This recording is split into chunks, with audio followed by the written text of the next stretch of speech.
காலமாக நித்திரையால் எழுந்தோன்னு ஒரு நியூஸ் வந்து பார்க்குறாங்க. சரியோ அது சரியான ஒரு விதமாக மனசுக்கு ஒரு மாதிரி இருக்குது. என்னன்னா ஒரு சின்ன பையன், அவருக்கு ஒரு 5 மிஞ்சி போனால் ஒரு 6 வயசு தான். ஆனால் 5 வயசு அப்படி தான் இருக்கும். அப்படியே ஒரு குட்டி குழந்தைன்றது ஒரு பிணை வரைக்கும் முன்னுக்கு நின்று கொண்டு இருக்கிறார். காலமாக நீங்கள் வாசிங்களா? அது இல்லையே, வாசிக்கலையே. தாயை ஹாஸ்பிட்டலுக்கு கூட்டி கொண்டு வந்திருக்கிறார். தாய்க்கு வந்து சர்ஜரி தாயின் கையை பிடிச்சி கொண்டு வந்திருக்கிறாரா. ஆனால் அந்த தாய் இறந்துட்டா. அது அந்த படியனுக்கு யாருமே சொல்லல. ஆனால் அந்த படியன் பிணை வரைக்கும் முன்னுக்கு நின்று வந்துட்டான். தகப்பன் ஆல்ரெடி விட்டுட்டு போயிட்டார். தாய் மட்டும்தான் அந்த பிள்ளையை வளர்த்துருக்குறா. அதனால தான் தாய் ஹாஸ்பிட்டல் வரைக்கும் வேற யாக்கள்கிட்ட விட்டுட்டு வர முடியாது, கூட்டி கொண்டு வந்துருக்குறாங்க. அந்த இடத்துல அம்மா இருந்துட்டா.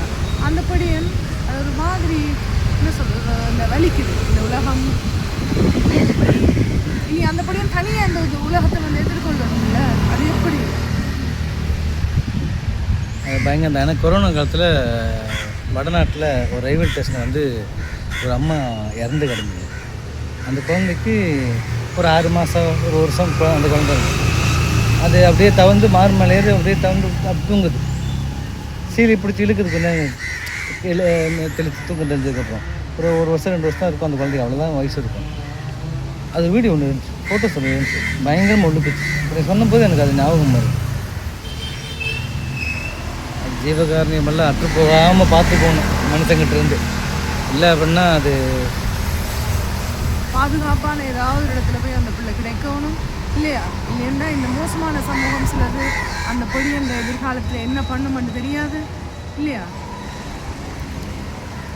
ரொம்ப கஷ்டம் அது. அதாவது எல்லா சௌகரியங்களும் இருந்து வளர்கிற ஒரு குழந்தைக்கும் எந்த சௌகரியங்களும் இந்த மாதிரி இவ்வளோ கொடூரமான துக்கங்கள் இருக்கிற ஒரு குழந்தைக்கும் நிறைய வித்தியாசம் இருக்குது. மன ரீதியாக இருக்குது, சமூகத்தை புரிதல் ரீதியாக நிறையா வேற்றுமைகள் இருக்குது. வேறு விதமாக புரிஞ்சு வச்சுருப்பாங்க. நீ இவை இப்போ நல்ல எல்லாம் இருக்கிற வளர்ந்த குழந்தையோட இந்த ஒழுக்க நெறியை கொண்டு போய் இந்த குழந்தைக்கு வைக்கக்கூடாது. நீங்கள் அது பண்ணுவாங்க. நாங்கள் நல்லா தான் நினைப்போம், நீங்கள் நான் ஒரு மாதிரி இருக்கிறீங்க, அவங்க வைக்கக்கூடாது. நீ எங்கே பிறந்து எங்கே வளர்ற எப்படி வளர்றன்னு ஒரு விதமாக இருக்குல்ல. சூழல் தான் ஒரு மனிதனை வந்து அப்படி மாற்றுறது, வெறுமையாக்கும், அது ஒரு மாதிரி இருக்கும். அது கஷ்டம். அது வந்து தப்பிச்சு சர்வை பண்ணுறது தான் பெரிய விஷயங்க. அது ஈஸியாக கதைச்சிட்டு போகிறோம் இல்லை? அது ஒரு பர்சன் வளர்ந்து ஏதோ ஒரு தப்பு பண்ணும்போது ஈஸியாக நாங்கள் விமர்சிச்சுட்டு போகிறோம்.